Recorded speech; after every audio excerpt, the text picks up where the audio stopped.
has nothing to do with what I'm going to talk about today. Today I'm going to talk to you about the difference between feel and time signatures, and I'm going to show you a couple different ways to interpret rhythms from my own guitar playing and some legendary musicians, as well as some different ways to interpret time signatures, meaning 7/4 versus 7/8 or 6/8 versus 3/4. I'm going to do that by showing you some examples of these time signatures from my course, Modern Rock Guitar Techniques, which you can find linked down in the description. That goes over the entire gambit of time signatures, but I'm going to give you a nice overview in this lesson. So the first thing to understand about feel is it has two different definitions. There is the kind of jazz orientation where there is a straight rhythm and a swing rhythm. So that's the first thing that could come to mind when you are asked to describe what feel is, whether it's straight or swung. So to demonstrate that, I'm going to show you a basic lick here in a straight variety, and then I'm going to swing that same exact lick and show you how the rhythm will change.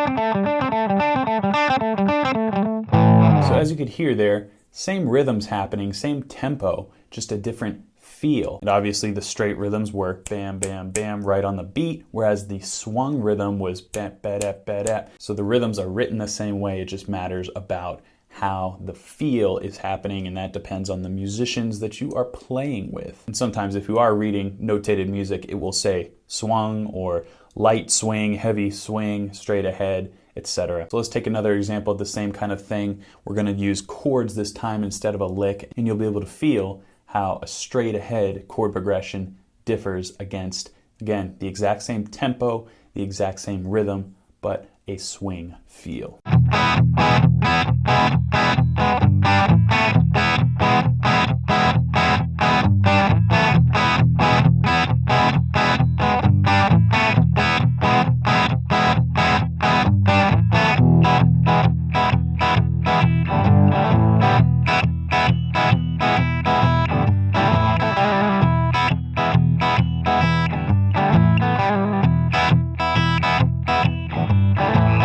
So sometimes straight ahead sounds cool, sometimes swung sounds cool, hip, if you will.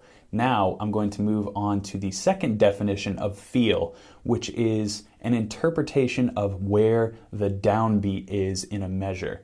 And a great example of this is John Bonham. He was always behind the beat, a little behind the beat, and as a result, this can kind of almost feel like a swung rhythm, even if it is straight ahead.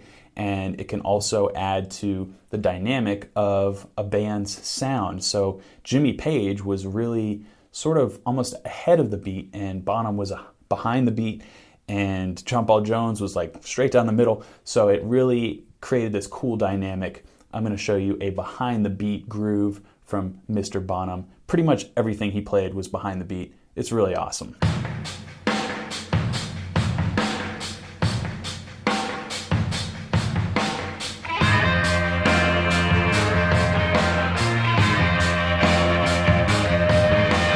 So that behind the beat feel, again, it's not necessarily a swung rhythm, but it does take you a little bit out of that straight ahead zone.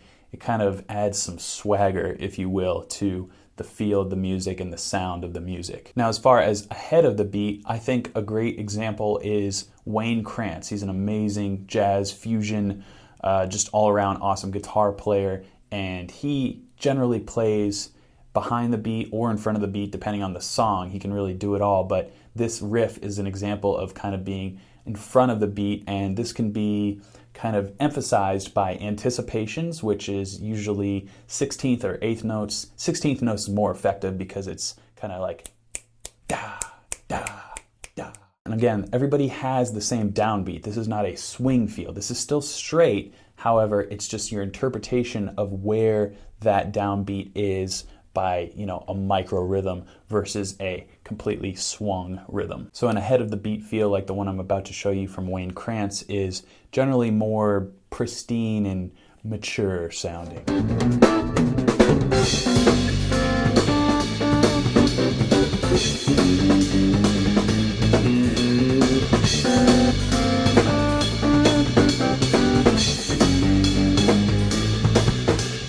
is feel straight and swung rhythms, as well as different interpretations of the downbeat behind or ahead of the beat. Now we're going to move on to time signatures, and I'm going to show you a couple different examples from my Modern Rock Guitar Techniques course, which you can find linked down in the description. That course will give you an overview of all the popular time signatures and how to differentiate between like 3/4 and 6/8, 7/4 and 7/8, and also how to convert your guitar playing, if you're only used to playing in common meters, to those odd meters. So it's really as simple as breaking up a beat. If you're talking about like 7/4 as opposed to 4/4, you can count it like 1 2 1 2 1 2 3 or 1 2 3 1 2 3 1 2.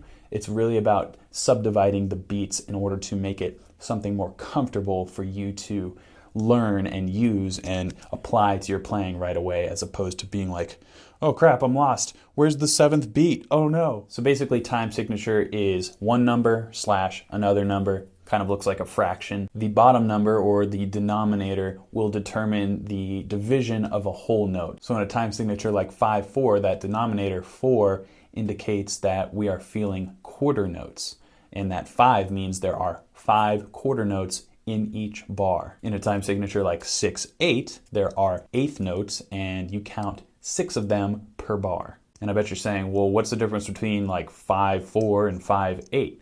Can't you feel quarter notes or eighth notes? Let me show you. Here's an example from my course. This is a Radiohead tune, and it is a quarter note pulse. That is the key word here, pulse. That's how you understand that denominator, that bottom number of a time signature. It's about a quarter note feel as opposed to an eighth note feel.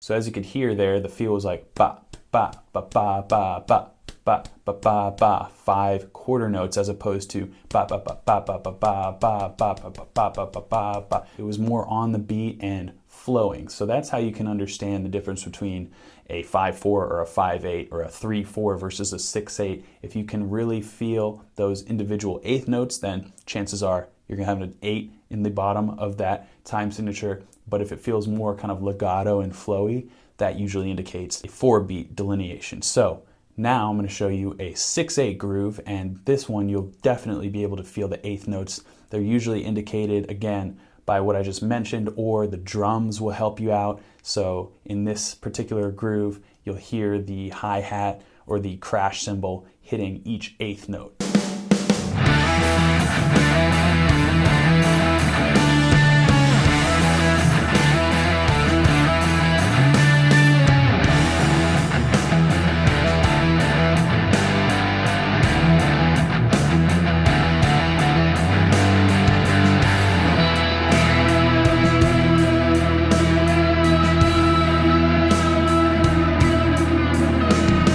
So there you have it, my friends. The differences between feel and time signature, they both work hand in hand, of course, but it can get a little confusing if you've never dunked your head into this music terminology stuff. So again, I expand on all this stuff in my Modern Rock Guitar Techniques course, linked down in the description, so sign up for that if you're interested. And I hope you enjoyed this video. I hope it helped you out, and I hope you now will go out and write grooves and all sorts of feels and time signatures. Until then, keep shredding.